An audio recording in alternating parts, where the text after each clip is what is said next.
अरे बेटा, तुम पांचों ये कैसी अनोखी बहुएं उठाकर ले आए हो। किसी के हाथ लंबे हैं तो किसी के पैर। आखिर ये पांचों मेरे इस गरीब घर में कैसे रहेंगी? मेरा घर इतना छोटा है, ये पांचों कैसे एडजस्ट होंगी? माँ, तुम फिक्र क्यों करती हो? हमारी बीवियां सब संभाल लेंगी। और वैसे भी हम पांचों भाई कल शहर जा रहे हैं। बेटा, ये सब क्या है?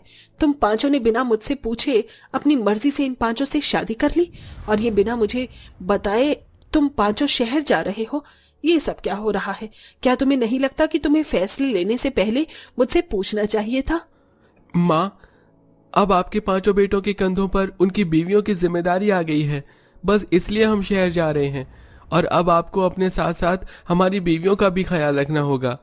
और हमें माफ कर दो माँ, क्योंकि न हमने आपसे कुछ पूछा और ना ही आपको कुछ बताया। माँ जी, क्या आप हमसे इतनी नाराज हैं कि आप हमारा गृह प्रवेश भी नहीं करवाएंगी? बहू, इन तीनों का तो मैं फिर भी गृह प्रवेश करवा दूंगी, पर तुम दोनों का कैसे गृह प्रवेश करवाऊं?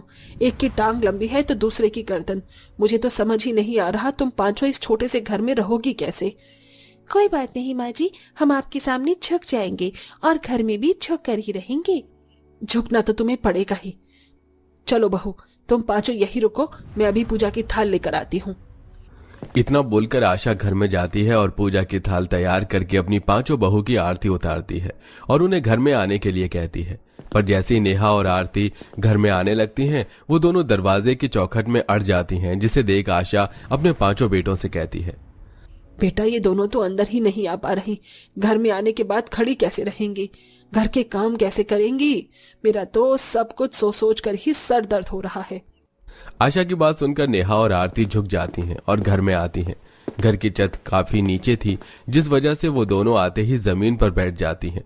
तो वहीं दूसरी ओर शीला को खाने की खुशबू आती है और अंजलि को कुछ सामान बेचने वाले की आवाज आती है। आसपास में कुछ अच्छा बन रहा है, बहुत अच्छी खुशबू आ रही है मुझे। अच्छा माँ जी, आपको दही भल्ले खाने हैं क्या?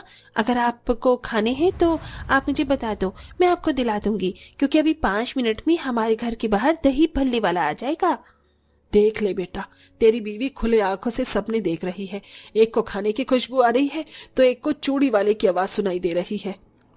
आशा जैसे ये बात बोलती है कि सच में वहां पर दही भल्ले बेचने वाला आ जाता है, जिसे देख आशा अपनी पांचों बहू को बड़ी हैरानी के साथ देखती है। माँ जी, आप हम पांचों को ऐसे क्यों देख रही हैं? हमने कुछ गलती करी है क्या? बहू, मुझे लगा सिर्फ तुम पांचों दिखने में अजीब हो, पर मैं ये नहीं जानती थी कि शीला बहू और अंजलि बहू के नाक कान ना सिर्फ लंबे हैं बल्कि बहुत तेज भी हैं। माँ, अब आपको समझ में आया हमने इन पांचों से क्यों शादी करी।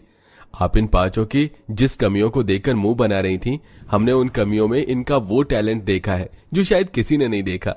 अगर देख लिया होता तो आज ये पांचों हम भाइयों की बीवियां न होती। रवि की बात सुनकर आशा कुछ नहीं बोलती और मुंह बनाकर घर से बाहर चली जाती है और घूमते घूमते आम के बगीचे में चली जाती है। आम के पेड़ से कुछ कच्चे आम तोड़ने लगती है, पर हाइट कम होने की वजह से वो आम तोड़ नहीं पाती। गांव के शैतान बच्चों ने नीचे के सारे कच्चे आम तोड़ लिए, अब इतने ऊपर के आम कैसे तोड़ूं मैं? दीदी, हमें भी आम के बगीचों में जाना चाहिए। माँ जी खेत में है, उन्हें आम तोड़ने में दिक्कत हो रही है। फिर तो माँ जी को मेरी जरूरत है, मुझे जल्दी जाना होगा। हाँ सरोज, जल्दी जाओ। इतना बोलकर सरोज अपनी सास के पास जा पहुंचती है और अपने लंबे हाथों से सारे कच्चे आम तोड़ लेती है। जिसके बाद अंजलि आशा के साथ घर आती है और आम काट कर उसे सूखने के लिए रख देती है।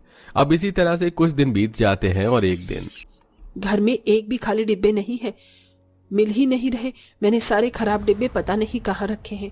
मेरे पास इतने भी पैसे नहीं है कि मैं दुकान से जाकर डब्बे खरीद के ला सकूं। मेरे अचार कहीं खराब ना हो जाए। इन अचार को बनाकर ही तो मैं मार्केट में बेच पाती हूँ और कुछ पैसे कमा पाती हूँ। माँ जी, आप फिक्र क्यों करती है? आपकी 5 बहू है ना, मैं अभी आपका काम आसान कर देती हूँ। नेहा बैठी बैठी अपनी लंबी गर्दन से घर का हर एक कोना देखती है, पर उसे कहीं भी खाली डिब्बा नजर नहीं आता। जिसके बाद वो बाहर आकर घर की छत पर देखती है और उसे कुछ खाली डिब्बे नजर आते हैं। अब जल्दी से नेहा सरोज को बुलाती है और सरोज अपने लंबे हाथों की मदद से वो खाली डिब्बे उतार कर अपनी सास को दे देती है। थैंक यू बहू, मेरी मदद करने के लिए। माँ जी, इसमें धन्यवाद बोलने जैसी कोई बात नहीं है, और मेरी गर्दन लंबी है तो इसका थोड़ा सा तो फायदा हम उठा ही सकते हैं। और वैसे भी मैं आपकी बहू हूँ, मेरा फर्ज बनता है आपकी मदद करना। वैसे बहू, मैंने तुम पांचों को जितना बेकार समझा था, तुम सब उतनी बेकार हो नहीं। तुम पांचों दिल की बहुत अच्छी हो और घर के काम भी बहुत अच्छे से कर लेती हो। माँ जी, हमें खुशी है कि आपने हमें अपना लिया। हाँ बहू, तुम पांचों ने मेरा दिल जीत लिया। अच्छा बहू, आज मंदिर में कीर्तन है, बहुत बड़े बड़े गायक आ रहे हैं कीर्तन करने के लिए मंदिर के बाहर, और वहां पर बहुत भीड़ भी लगी होगी। अगर हम लोग जल्दी जाएंगे तो ही आगे जगह मिल पाएगी, इसलिए तुम पांचों तैयार हो जाओ। हाँ माँ जी, बिल्कुल, हम पांचों अभी तैयार हो जाती हैं। इस तरह आशा की पांचों बहुएं तैयार होने लगती हैं, पर उन्हें तैयार होने में समय लग जाता है। और जब तक वो लोग मंदिर पहुंचते हैं, वो देखते हैं कि काफी भीड़ जमा हो चुकी है। और क्योंकि आशा की हाइट बहुत कम थी, इसलिए उसे मंदिर में हो रहा प्रोग्राम नजर नहीं आता। बहू, मैंने तुम पांचों से कहा था समय से तैयार हो जाओ, पर फिर भी तुम पांचों ने मेरी एक नहीं सुनी। देखो मंदिर के बाहर कितनी भीड़ लगी हुई है, और पीछे खड़े होने की वजह से अब मुझे कुछ नजर ही नहीं आ रहा। पर माँ जी, मुझे सब नजर आ रहा है।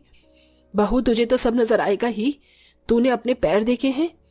हाँ माँ जी, मुझे मालूम है कि मेरे पैर बहुत लंबे हैं, पर आप फिक्र मत करो, मैं आपको ऊपर उठा लेती हूँ, फिर आपको भी सब नजर आएगा। क्या बहू, तू मुझे ऊपर उठाएगी? अरे लोगों ने देखा तो क्या सोचेंगे? माँ जी, आप इतनी दूर से आई हैं यहाँ का कीर्तन देखने के लिए, इसलिए ये सब मत सोचो। इतना बोलकर आरती अपनी सास को ऊपर उठा लेती है और आशा मंदिर में हो रहे कीर्तन भजन को आराम से देखती है। अब इसी तरह से कुछ महीने बीत जाते हैं और पांचों बहू इसी तरह से घर के सारे काम करती और आरती की मदद करती।